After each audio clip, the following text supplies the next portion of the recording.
طيب يعني بعيدًا عن مدى جودة الجزء التاني من فيلم Gladiator، أنا حابب أعبّر عن امتناني لوجود مخرجين زي ريدلي سكوت في وقتنا الحاضر، لإنه أنا عندي قناعة إنه مع انتهاء وقت المخرجين اللي زي ريدلي سكوت، هيبقى صعب أوي نشوف أفلام بالضخامة الإنتاجية دي. لو جينا عدّينا المخرجين اللي شركات الإنتاج ممكن تقدّم لهم الميزانية الكافية بكل ثقة، هتلاقيهم فعلًا قليلين.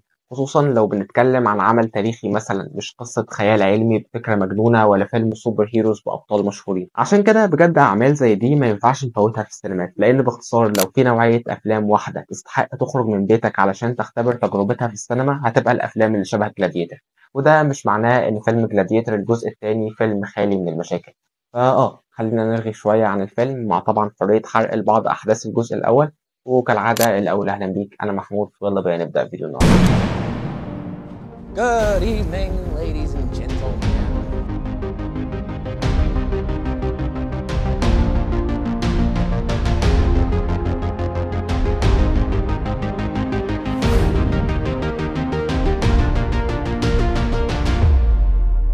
فيلم جلاديتور 2 هو فيلم دراما تاريخية وأكشن، يعتبر الجزء الثاني من الملحمة السينمائية جلاديتر اللي اتقدم سنة 2000 من إخراج ريدلي سكوت، بطولة بول ماسكال، دينزل واشنطن، بيدرو باسكال، كوني نيلسون، وجوزيف كوين. أحداثنا بتدور بعد مرور 15 سنة على نهاية أحداث الجزء الأول، وبتبدأ مع أسطول روماني ضخم تحت قيادة الجنرال أكسيوس اللي بيستولي على أحد المدن الأفريقية بعد حرب شرسة بيأسر فيها عدد كبير من الجنود. من بين الجنود دول جندي اسمه هانو اللي بيباع علشان يكون أحد المصارعين في احتفالات روما الشهيرة، وبيرحل بالفعل لهناك وهو محمل بمشاعر غضب وانتقام بعد ما خسر بلده وقتلت زوجته. لكن دي مش كل حاجة، هانو بيربطه ماضي عميق بروما وأهلها، علشان ننطلق معاه في رحلة لمحاولة الحصول على صقره من قاتل زوجته، واستكشاف الماضي بتاعه اللي بيحطه أمام واجب أكبر كان اقتنع إنه يسيبه.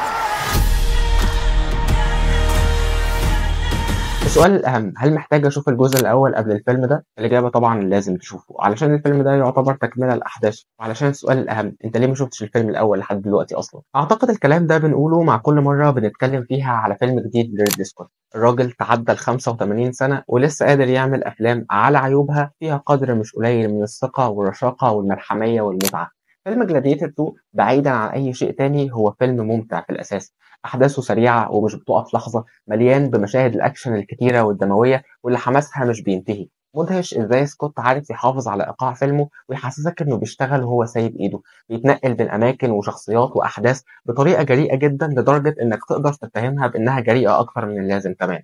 عادته بيقدم تجربة بصرية متكاملة، بينقلك في لحظة معاها لروما سنة 2000 قبل الميلاد علشان تتحرك داخل القصور الضخمة بعماراتها المميزة وتماثيلها المليانة بالتفاصيل وجناينها المليانة بالورود الملونة، والكولوسيوم المسرح الروماني العظيم المليان لآخره بحشود غفيرة من كل طبقات المجتمع، بتطالب بوحشية إنها تشوف قتالات دموية واستعراضات ممتعة للعبيد اللي بيتصارعوا داخل الصرح الضخم ده، وتتنقل معاه بكاميراته اللي بتتحرك بسلاسة علشان تتأمل في جمال تفاصيل الديكورات والأزياء، وتعيش مع روعة تصميم مشاهد القتالات سواء على مستوى القتالات الفردية أو حتى المجموعات.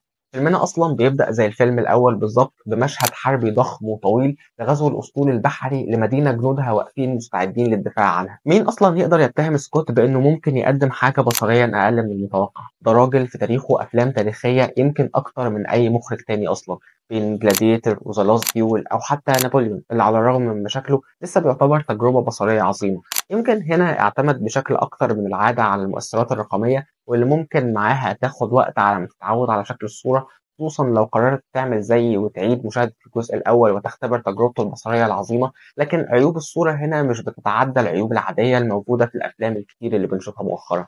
من هنا بقى لازم أبدأ أتكلم عن المشاكل، ولكن خليني أقول الأول إن سكوت هنا بيقدم فيلم ممتع ممتع وبس، خصوصا لو قررت توقف عقلك وتعيش معاه زيه زي أي فيلم أكشن مصنوع بإتقان. لكن أول لما تبدأ تفكر وتشغل عقلك معاه، تبدأ تختبر مشاكل القصة اللي في نظري لا متناهية. مشكلة فيلم جلاديتور 2 إن عنده خطوط كتير قوي بيقدمها، وللأسف بيفشل في إنه يتتبعها بشكل منظم أو حتى يربط بينها بشكل منطقي. زي ما بيقولوا كده بياكل أكتر من اللي يقدر يهضمه.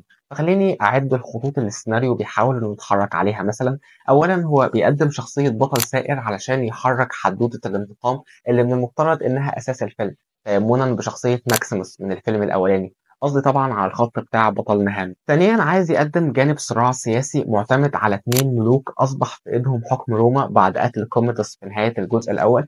معاهم انتشر الفساد والخراب في الإمبراطورية، وبالتالي بتبدأ شرارات غضب الشعب وتحالفات أعضاء البلاط للانقلاب عليه. ثالثا بيهتم بتقديم شرير عنده من القوة الكافية ما يجابه شخصية كوميدوس في الفيلم الأول علشان يواجه بطل الفيلم في النهاية. رابعا وده الأهم هو تكوين الرابط المباشر مع الفيلم الأول علشان يخلق داعي أصلا لوجود الفيلم ده من الأساس.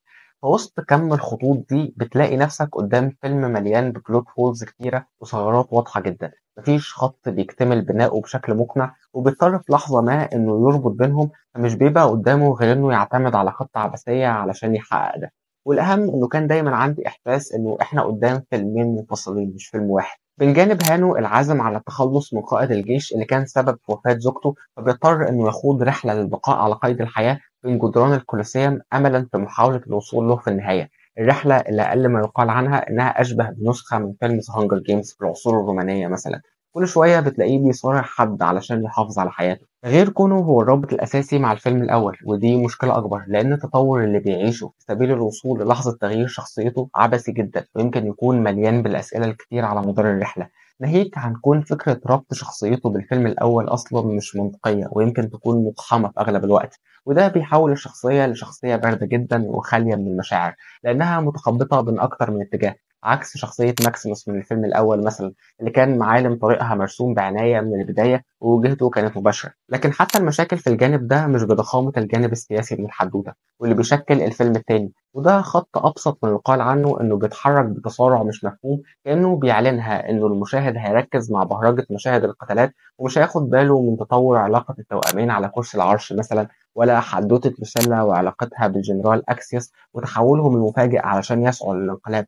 وعلى ضخامة مشاكل الخط ده بتبقى مصيبته الأكبر هو تأثيره السلبي على شخصية زي شخصية ماكرونوس، خصوصا بعد تقديمه الجيد علشان يتحول لشخصية إخضاعها للمنطق مستحيل. والتسارع ده بيكمل بقى للحظة التقاء خطوط القصة اللي بتحصل بشكل عشوائي ومش مقنع إطلاقا، علشان يجي العامل الأخير وهو التمثيل يحاول ينقذ ما يمكن إنقاذه من تخبط السيناريو ده. والحقيقة التمثيل يعتبر نقطة قوة جدا في الفيلم. بول ماسكال في دور هانو حقيقي بيجتهد جدا علشان يسد ثغرات شخصيته.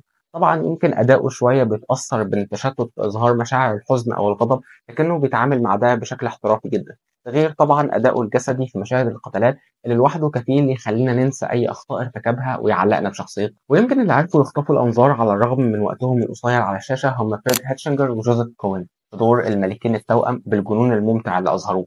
بالنسبة لبيدرو باسكال فوجوده غير محسوس إطلاقا بجانب كوني نيلسون اللي أدائها لا يقارن حتى بنص اللي عملته في الجزء الأول، وده شيء محزن شوية لما تبقى هي الوحيدة تقريبا اللي بترجع معانا من الفيلم الأصلي. لكن طبعا الأداء الأفضل كان لدينزل واشنطن، أصلا وجوده لوحده قدم تقل مش طبيعي للفيلم، وكان بيسرق الأضواء في المشاهد اللي كان بيبقى موجود فيها كلها، وهو الوحيد اللي أداؤه مش بيتأثر على الرغم من المشاكل اللي بتحيط بشخصيته خصوصا في النص التاني من الفيلم. Whose head could I give you that would satisfy this fury? The entire Roman armies. Too much?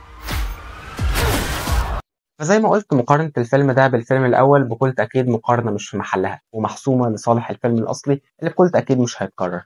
ده فيلم مشاكله مش بسيطة لكنها متماهية بخبرة سكوت الطويلة في تجربة مشاهدة سلسة وممتعة وملحمية، وبكل تأكيد مش كل يوم بنشوف زيها. عشان كده تقييم الفيلم جلاديتور 2 هو 7/10. وعايز أشوت أوت للإنترو بتاع الفيلم اللي فكرنا بأحداث الفيلم الأول المحورية بطريقة فنية رائعة. وبس دي كانت كل حاجة عندي النهاردة. لو وصلت لحد هنا شكرا جدا، يا رب تكونوا استمتعتوا، وطبعا شاركوني برأيكم عن الفيلم لو شفتوه. تابعوني على فيسبوك وتويتر، هناك بنشر مراجعات مكتوبة للأفلام اللي بشوفها، الروابط كلها تحت الفيديو. أنا محمود وسلام.